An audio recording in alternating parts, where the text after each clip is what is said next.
Alors, la troisième partie du cours sur la dérivation, donc cette partie sur la fonction dérivée. Donc, on a vu comment définir le nombre dérivé comme étant la limite du taux d'accroissement du taux d'accroissement d'une séquente lorsqu'on rapprochait les deux points de la séquente l'un de l'autre, c'est-à-dire lorsqu'on faisait tendre h vers 0. Bon, alors, ces calculs-là, on en a fait quelques-uns, avec la limite de f de a plus h moins f de a, le tout sur h, sauf que c'est pas simple, et puis c'est un petit peu long. Alors, la bonne nouvelle, c'est que en réalité, on a des formules qui, lorsqu'on connaît la fonction, vont directement nous donner une deuxième fonction, une autre formule, qui va me permettre, cette deuxième formule, de calculer directement mon nombre dérivé. Si je prends par exemple la fonction carré, pour laquelle on a déjà étudié pas mal on a déjà recherché pas mal de nombres dérivés, en particulier dans le cours précédemment, on a vu que le nombre dérivé de la fonction carré, je crois que c'était en 3 dans le cours, on avait trouvé 6. Bon, et ben de fait, vous allez apprendre que quand on a la fonction carré, le nombre dérivé se calcule toujours en faisant 2 fois x. C'est-à-dire si vous voulez la dériver en 3, vous allez faire 2 fois 3, et f' de 3, vous allez directement récupérer votre 6. Vous pouvez regarder, on a dû la croiser 2 ou 3 fois sur Nono le petit robot, c'était aussi la fonction dérivée, et à chaque fois, le nombre dérivé, on trouve le double de l'abscisse à laquelle on s'était placé. Et toutes les fonctions, comme ça, on peut calculer, déterminer ce qu'on appelle donc la fonction dérivée. Donc, si f est dérivable, la fonction dérivée, c'est celle qui a x, au lieu d'associer f de x, elle va associer le nombre dérivé, f' de x. Et donc, pour les fonctions usuelles, donc on a tout un tas de formules. Alors, certains disent des formules magiques. En réalité, elles se démontrent. Hein. D'ailleurs, on va en démontrer 2. On ne va pas toutes les démontrer parce que ce serait un peu long. Mais toutes se démontrent. Le nombre dérivé pour certaines fonctions usuelles, on a des formules pour les calculer. Alors, il y en a, c'est relativement logique. Si j'ai une fonction constante, f de x égale k. Bon, une fonction constante, ça se représente par quoi? Ça se représente par une droite horizontale. Une droite horizontale, on a vu que le nombre dérivé, c'était le coefficient directeur de la tangente. Si j'ai une droite horizontale, les tangentes, la droite est sa propre tangente. Et le coefficient directeur de la tangente, c'est le coefficient directeur de ma droite. Si ma droite est horizontale, le coefficient directeur, il vaut 0. Donc, si j'ai une constante, le nombre dérivé, il vaut 0. Si j'ai f de x égale x, f de x égale x, et puis plus généralement f de x égale mx plus p. Les fonctions affines. Plus généralement, les fonctions affines se représentent par des droites. Là encore, aller tracer une tangente à une droite, je trace rien, puisque la droite est sa propre tangente. Et le nombre dérivé étant le coefficient directeur de la tangente, et le coefficient directeur donc, de la droite d'équation y égale x et plus généralement d'une droite d'équation y égale mx plus p. Alors c'est 1 pour f de x égale x et plus généralement m pour mx plus p. Le nombre dérivé, si j'ai ma fonction carrée, va se calculer en faisant 2x. Ça, on va le démontrer tout à l'heure. Le nombre dérivé pour un polynôme du second degré en ax carré plus bx plus c. Ça va être 2a fois x plus b. X puissance n, x puissance quelque chose, va se dériver en n fois x puissance n moins 1. 1 sur x va se dériver en moins 1 sur x carré avec une contrainte. Alors toutes les autres, on peut le faire pour n'importe quel nombre. Ici, comme on ne peut pas dériver en 0, elle est définie et dérivable partout, sauf en 0 qu'on est obligé d'exclure. Racine de x, la fonction racine de x, alors qui n'est définie que pour les nombres positifs, donc sur l'intervalle 0+, se dérive en 1 sur 2 racines de x et elle n'est pas dérivable en 0, puisque sinon je retrouve un 0 au dénominateur. Donc elle est dérivable pour les nombres strictement positifs. Donc définie pour les nombres positifs ou nuls, dérivable pour les nombres strictement positifs. Et enfin, racine de x. Alors racine de x, excusez-moi, pas racine de x, valeur absolue de x. Donc une valeur absolue, je vous rappelle, c'est le nombre dont j'enlève le signe. Donc elle se représente pour les nombres négatifs par y égale moins x, et pour les nombres positifs par y égale x. On a deux demi-droites en V, comme ça. Donc si les nombres sont négatifs, bah, le coefficient directeur à gauche, c'est moins 1. À droite, c'est 1. Donc la dérivée de racine mais décidément, de valeur absolue de x, c'est moins 1 pour les nombres négatifs et 1 pour les nombres positifs. Alors là, et puis elle n'est pas dérivable en 0 du coup. Là, c'est vraiment un cas très très particulier. Donc, on va démontrer deux de ces formules. On peut toutes les démontrer, hein. Alors, on a déjà parlé pour la fonction constante. On va démontrer pour la fonction f de x égale x carré, et puis pour la fonction 1 sur x. Donc, on va faire deux démonstrations.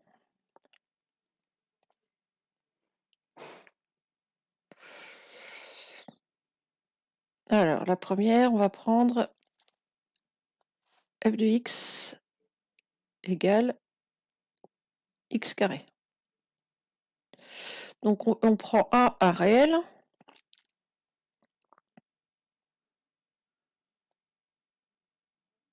Alors, et on veut calculer la limite lorsque h tend vers 0 du taux d'accroissement f de a plus h moins f de a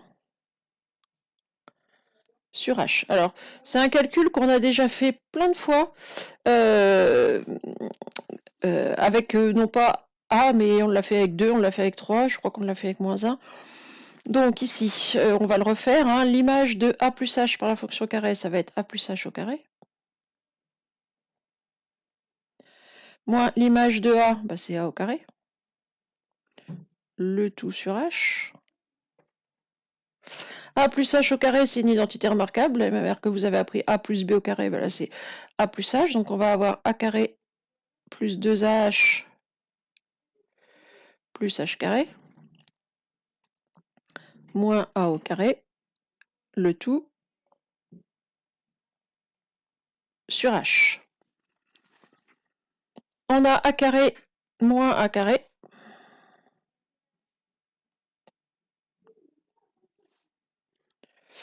Et pour pouvoir simplifier, on veut diviser par h en haut et en bas. Donc pour avoir le droit de diviser par h, il faut d'abord mettre h en facteur. Donc je vais à h facteur de 2a plus h le tout sur h. J'ai maintenant le droit de simplifier. Donc le coefficient, le taux d'accroissement, hein, le coefficient directeur d'une séquence en A, il vaut 2a plus h. Et lorsque h tend vers 0, eh ben, on va tendre vers 2a. Limite, lorsque h tend vers 0 de f de a plus h moins f de a sur h, ben, si h devient tout petit, on va se rapprocher de 2a. Donc, f' de a, c'est toujours égal à 2a. Alors, ce qu'on a défini dans le tableau, hein, en disant si j'ai la fonction carré, f' de x, c'est 2x. Et puis, je vais démontrer celle, alors ça, celle avec la fonction carré, on l'avait déjà fait plusieurs fois sur des nombres, donc ça doit à peu près aller. On va le faire avec la fonction inverse, f de x égale 1 sur x. Donc, f de x égale 1 sur x, et je vais prendre a un entier différent de 0. Un entier, un réel, pardon, différent de 0, puisque je ne peux pas diviser par 0. Donc, toujours pareil, je veux m'occuper de f de a plus h moins f de a. Alors, je vais ensuite diviser par h. On va déjà commencer par ça. Donc, f de a plus h, ça va être 1 sur a plus h.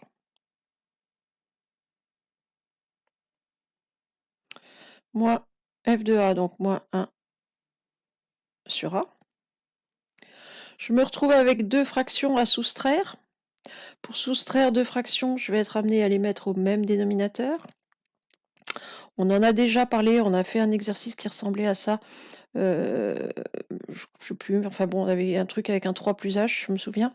Bon, pour mettre au même dénominateur, bah, le plus simple, c'est de prendre le produit des deux, c'est-à-dire a fois a plus h.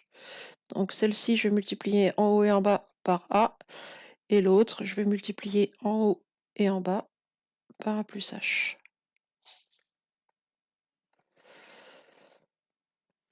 Donc, je me retrouve avec au numérateur A. Alors, j'ai un moins 1 que je vais distribuer ici. Moins A, moins H, le tout sur A plus H fois A moins A, ça s'en va. Il me reste moins H sur A fois A plus H. Bon, et donc ça, c'est f de A plus H moins f de A. Moi, ce qui m'intéresse, c'est f de A plus H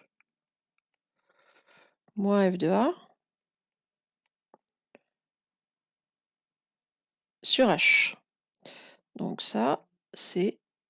Moi, je vais diviser ce truc-là par H. Alors, on l'a déjà croisé dans un exercice, hein, ça se ressemble. Moins A, moins H sur A plus H. Pour diviser par H, je vais multiplier par l'inverse de H, c'est-à-dire que c'est pareil que multiplier par 1 sur H. Et là, j'ai que des multiplications. J'ai un H en haut, un H en bas. Je me retrouve avec moins 1 sur A fois plus H. Et je m'intéresse à ce qui se passe lorsque H tend vers 0. Lorsque H devient tout petit, A plus H va être très proche de A. A fois A plus H va donc être très proche de A fois A. Et A fois A, c'est A au carré. Donc lorsque H va être tout petit, A fois A plus H, ça va être très très proche de A au carré. Donc la limite lorsque H tend vers 0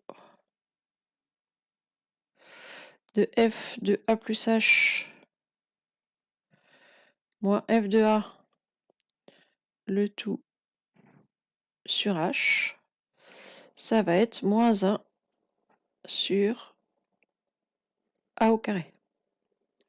Et effectivement, on a écrit donc f' de A, je vais quand même y aller, donc f' de A est bien égal à moins 1 sur A au carré. Et dans le tableau, qu'on a juste au-dessus, on a vu que 1 sur x se dérivait en... Le nombre dérivé va se calculer en faisant moins 1 sur x au carré. Ce qui veut dire que si je veux par exemple le nombre dérivé en 4 de la fonction inverse, bah, je vais faire moins 1 sur 4 au carré, c'est-à-dire moins 1/16e. Voilà. Et je peux mettre aussi un exemple pour le x puissance n, là, parce que peut-être le moins facile. Un exemple.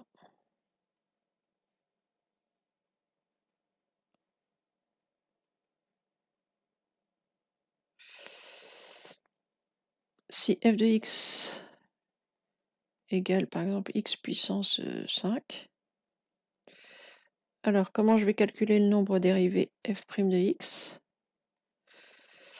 Donc la formule nous dit x puissance n se dérive en n fois x puissance n-1. Donc moi, mon n ici vaut 5, donc je vais mettre 5 fois x puissance 5-1. Ça va être 5 fois x puissance 5-1, c'est-à-dire 5x puissance 4. Voilà, pour le reste, on va passer côté exercice maintenant pour la manipulation de ces formules.